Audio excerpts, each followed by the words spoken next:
All right, hello everyone, good afternoon, and welcome to our BU at BU session for Baylor Premier. We're so excited that y'all are here with us today. I hope that you've been able to zoom around and visit with a lot of our different amazing departments at Baylor.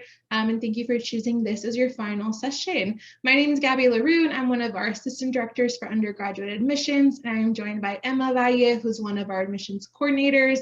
We both work in the admissions office, and we love working with students to help you all through the application process. But this session is specifically about cultural diversity and inclusion at Baylor. And we have a couple of commonly asked questions that we're gonna go back and forth and answer for y'all.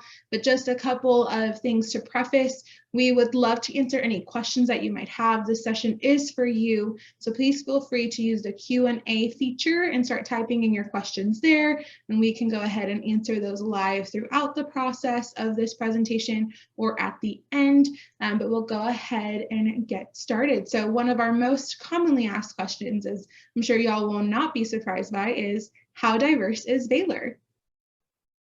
I would love to answer that question, Gabby. So we do get that question quite a lot. And although Baylor is categorized, as a PWI or a predominantly white institution, our percentage of students, minority students or students of color is about 37.7%.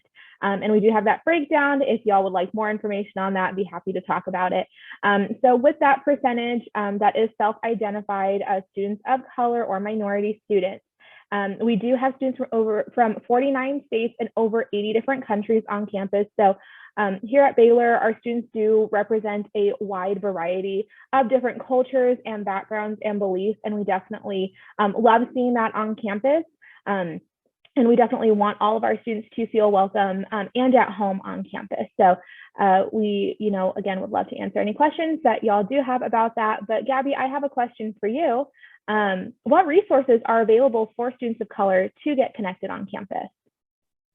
Yeah, most definitely. So in other sessions that y'all might have joined, you might have learned a little bit about our student organizations and different ways to get connected. So overall, we have over 330 student organizations on our campus, and these can range anywhere from academic, professional, faith-based, Greek life, special interest, sports-based, pretty much anything that you are currently involved with in high school or would hope to join in college, we will have on our campus. But we do have a very amazing section of those student organizations that are housed within the Office of Multicultural Affairs. These are going to be sponsored by this office, and it's over 40 of those, again, through academic, professional, faith-based, Greek life, special interest organizations. And these are specifically for students who want to be involved in a multicultural organization. Now, what I mean by that, it could mean that you're a part of that culture, you want to join the Hispanic Student Association, for example, or maybe you're not even a part of that culture, but you want to learn more. Any and all students are open to join these 40 plus student organizations through our Multicultural Affairs office. These specific organizations, along with that MA office, are going to host a lot of really important events on our campus. One is going to be called Mosaic Mixer. So the first Wednesday of that first week of school in the fall, if you come into Baylor as a freshman or transfer student, we host Mosaic Mixer. Think of a college fair, but instead of different colleges that you're visiting with, it's all of our student organizations within the MA office that come out to give you more information to see if you would like to join the student organization, when their first meeting is going to be, what they're involved with. And they are also sponsored by our Black Student Coalition, our Latinx Coalition, and the Coalition of Asian Students to help new students get plugged in at the beginning of each school year. This office, along with these student organizations, are also a big part of helping to implement several large-scale events on our campus that are part of the traditions, things that we do every single year. This can include things like Gateway to India, Stomp Fest, Autumn Moon, the MLK Banquet, and Asian Fest, to name a few. I know this past Friday we had a Fiesta, our version of San Antonio's Fiesta right here on our campus, where different students were able to come out and kind of feature Hispanic culture. So that's just to name a few. I know our students had a great time getting some great food and listening to some great music right on their campus. But again, these are campus-wide events open to all students, whether or not you're in these student organizations. But joining student organization is a great way to get plugged in, but also learn how to have, planning process for huge events on campus, working with Baylor student government, Baylor organizations to kind of get everything in place. So great experience for post-graduation, for either grad school or for your careers, but also to get plugged in with other students and alumni after you graduate. Like I mentioned, that provides that leadership training and support so you can have skills from the workplace and beyond. Some of our academic organizations, such as MAPS, Association of Black Journalists, etc., they do help promote and network students of color. So again, making those connections with alumni who are out in the workforce and having them as your mentors. And then speaking of mentorship, we also have faculty and student mentorship. This really makes a difference in students' experiences and helping with students with that sense of belonging. There's a lot of ways for you to get plugged in, but once you're an incoming freshman, you'll have opportunities to have these mentors, whether it's a peer leader, family groups, our First in Line organization, which is specifically for first generation college students. And then once you're an upperclassman, you can become mentors as well. So we definitely recommend joining all of our student organizations, everything that you're interested in being in. I know I was always running around in 5 or 6 different things. I know Emma was as well. And I do see that we do have a question in the chat. How many current and prospective students are from Hawaii? Right now, I'm going to give Emma one of the questions, and while she answers, I will get the exact number for you. But I will also drop in the chat a website called Institutional Research and Testing, aka IRT. And anything you want to know about Baylor percentage-wise and number-wise will be on that website. So you can do a little bit of digging. So if you like statistics and research, you can go on the website. But another really great question that we have is based on our faith-based affiliation. So Emma, how does Baylor's Christian mission and values play into the student experience for non-Christian students on campus? Absolutely. So I am a big statistics nerd. So Gabby, I'm so glad that you're pulling up that website. But to answer this question, Baylor is an unapologetically Christian university with a Baptist affiliation.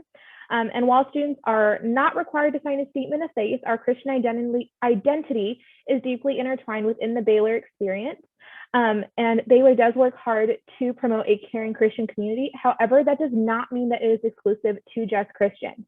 Again, while we are an unapologetically Christian university, we accept students of all faiths, we accept students of no faith. We definitely see it as part of our Christian commitment to honor the diversity that God created in that regard, and accept students of all different cultures and faiths and backgrounds. This might be surprising, that there are over 40 different religions represented by Baylor students on campus. We even have something called Better Together BU, and this is the university's interfaith chapter. It's a nationwide campus organization, which means it's meant to bring students together across different religions. They host neighborhood nights that encourage students dialogue about cultures and religions. I will say this happens, I believe, every Tuesday or every other Tuesday at our Bobo Spiritual Life Center, and they often share a meal. It is one of the places to get the best free food on campus and have a really amazing dialogue with other students of different cultures and faiths and backgrounds. It's such an amazing opportunity as well to just get to know your neighbors on campus, hence neighborhood night, which is awesome. As well, so on our campus, students are required to take 2 religion courses as well as 2 semesters of chapel. And so chapel has been making an effort to invite a wide variety of guest speakers. You can literally see anything from comedians to musical performances, humanitarians. We'll have panels as well. And there are different chapel alternatives available for students. So there's a lot of different resources on campus for students of different faiths. I mentioned just a few of them. I did talk about that, those neighborhood nights, and I cannot stress enough how amazing and fun those are for students to get to go to. I love going to them even now as an admissions coordinator, as staff. I know I'm old, but I still love going to those and getting to talk to our students and learn more about students' backgrounds and faiths and cultures. It's just an amazing opportunity to get to hear that wide diversity that we do have on campus. So Gabby, were you able to add that in the chat, the link? Okay, amazing. So definitely copy and paste that and go look into all our statistics that we have on campus. about diversity, and get some other organizations that we have for our students to get plugged into. So Gabby, I have another question for you. So what do you wish you knew in high school when you were applying to colleges? All right, I love this question. Now, it's been a few years, maybe a decade or a little bit longer than that since I was in high school in your position looking at different universities, but I can still definitely recall all of the questions that I had. So like I mentioned, we do have a specific student organization, or not really an organization, a department called First in Line, and that is for our first generation students, because you would be the first to join the Baylor line, which I'm sure you've learned a little bit more about throughout the day. So we highly recommend checking that out for first generation students. I was technically not a first generation student, but I am an only child, and the only two of my parents with a bachelor's degree is my father, and he got it in Mexico. So a little bit different, right? First time looking at US colleges and going through that process. So Emma and I both understand that there is so many questions that come up, and there's so much information that is thrown at you throughout the admissions process. And we definitely want to let you know that that's why we are here. Your admissions counselors are available to talk with you, and it's never too early. So even if you are a freshman in high school, we would love to talk to you earlier on. We definitely are a great resource for you. So that would be number one. In the chat, I did add baylor.edu/meet. And if you click on that link and go to that website, you can actually find out who your admissions counselor is. We do have admissions counselors for every single country in the world, every state in the US, and every county here in Texas. So we're happy to help. But a couple of things that I wish I knew when I was applying to colleges was, how many do I actually have to apply for? More and more we see that students are applying to 20, 30 schools, and that is a lot to keep up with. So you definitely want to kind of narrow that down at the beginning by doing research before you start the application process, picking up a few of your favorites and going to visit. We love when students come to our campus. We have on-campus tours Monday through Friday and most Saturdays that you can come and check out Baylor to see if it feels like home, and kind of narrowing down your list so that you're not too stressed about turning in a lot of different applications. Also applying early. Most schools will offer a non-binding early action portion like we do. So applying earlier on so you can get your decision earlier on definitely helps, as well as just knowing what those resources are at Baylor or other universities that you're looking into. So like I mentioned, a couple of resources that we have for multicultural students, but even outside of that, for all of our students, we do offer different departments with really great resources such as free counseling. All students can attend counseling on our campus with unlimited sessions. So whether it's you have test anxiety, you got into a fight with your roommate and you want to talk to some third party about it, you're homesick, or whatever the case might be, you can get free counseling with licensed professionals on our campus, which is really great. And Baylor recently did add an online version where you can do online counseling face-to-face, Zoom to Zoom rather, with an online counselor as well. So we definitely want to make sure that your mental health is where it needs to be and provide that resources free of cost already included in that tuition and fees that you're paying.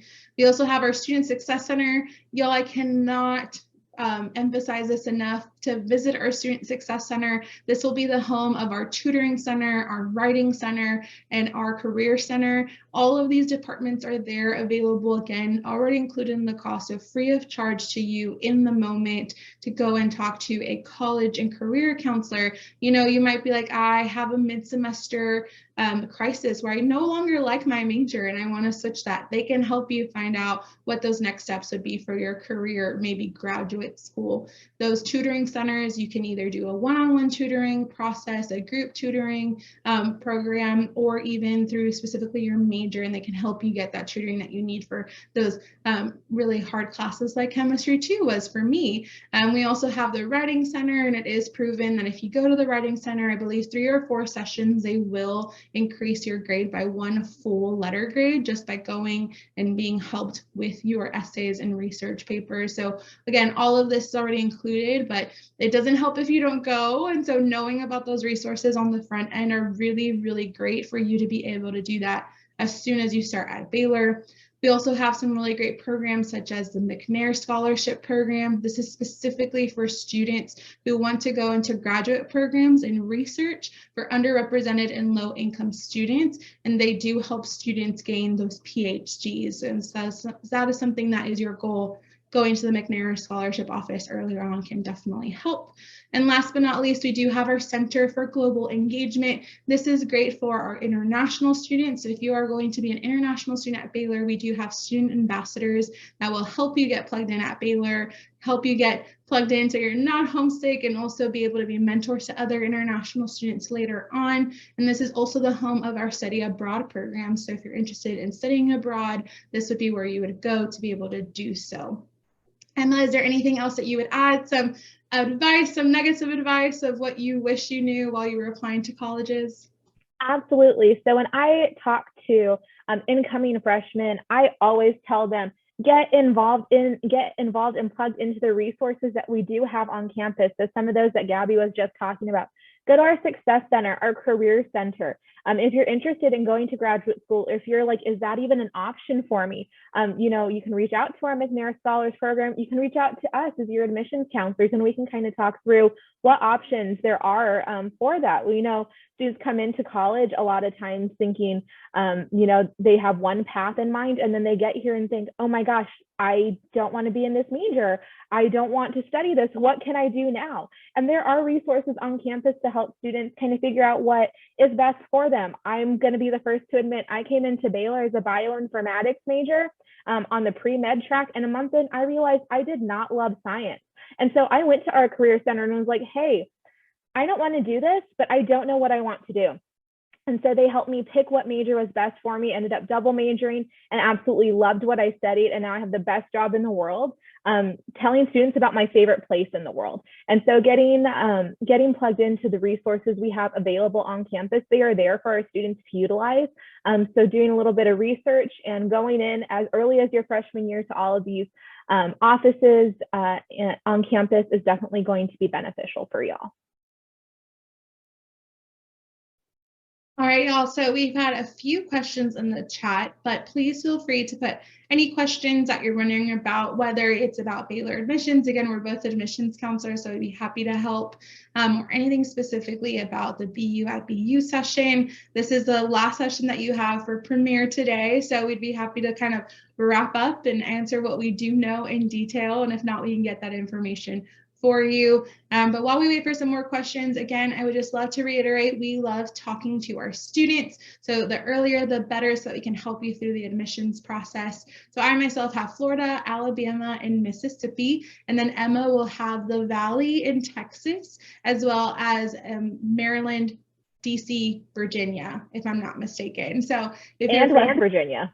And West Virginia. So if you're anywhere from those areas, we would be your admissions counselors. But if not, again, baylor.edu/meet, and you can find out who that would be. I do see we have a question in the chat. Do you want to go ahead and you can answer that? Yeah, absolutely. So the question is, can you do a double major and also a minor? So you can double major and add a minor. So me personally, I ended up graduating. I double majored in political science and corporate communications, graduated with both of those degrees. I added my second major when I was a junior, not necessarily the smartest thing to do, so come in prepared a little bit earlier, but you absolutely can double major and add a minor. It might mean with those three fields that you might have to take a class over the summer. If you're coming in with dual enrollment or AP credits, that's definitely going to make it a little bit easier for you. We also revamped our core curriculum a few years ago to make it more flexible for students to be able to double major or add a minor or do both or add two minors in there as well. So it's definitely possible, but I would recommend coming in with an idea of what you want to do and mentioning it to your academic advisor and saying, hey, I really want a double major and minor. What is this going to look like? And reaching out to them again early, using those resources to kind of plan out your time. So either you're prepared to take those classes over the summer, or you're not going to have to take those classes over the summer. Coming in with an idea of what you want to do is definitely going to help streamline the process. So you absolutely can double major and minor.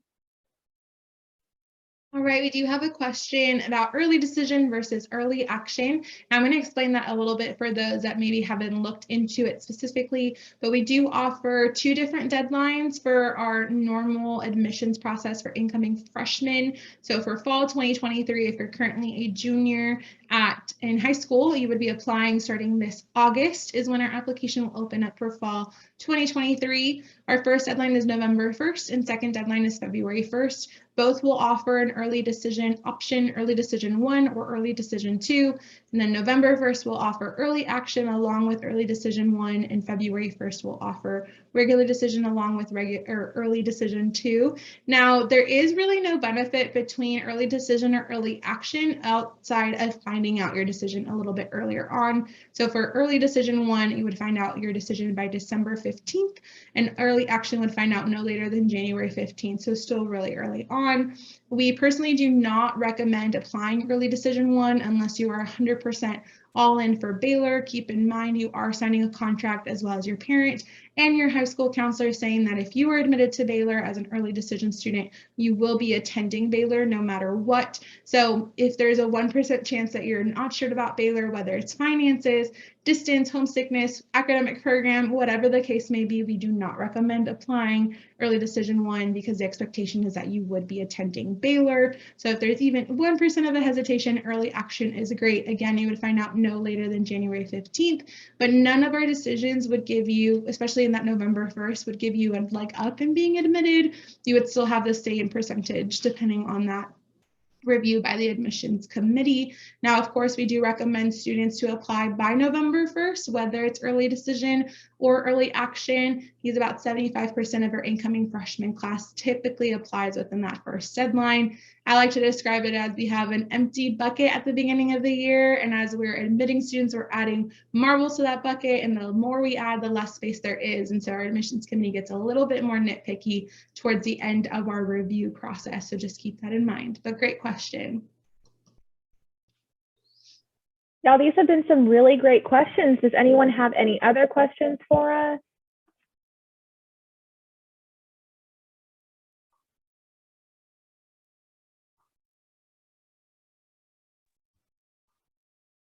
All right, if we get a question in the next few seconds, we'll go ahead and answer that. We do have time for about one more question, but if not, again, thank you all so much for joining us. We hope that you've had an amazing premiere via Zoom. We hope to see you on campus soon. Like I mentioned, we do offer on-campus tours Monday through Friday and most Saturdays. So if you go to baylor.edu/visit, you can go ahead and see how to schedule those, and we hope to see you in Waco super soon. I don't see another question, so again, we'll let y'all go and enjoy the rest of your Saturday. I hope you have a phenomenal rest of your weekend. From Em and I, thank you so much, and stick 'em Bears. Thanks, guys.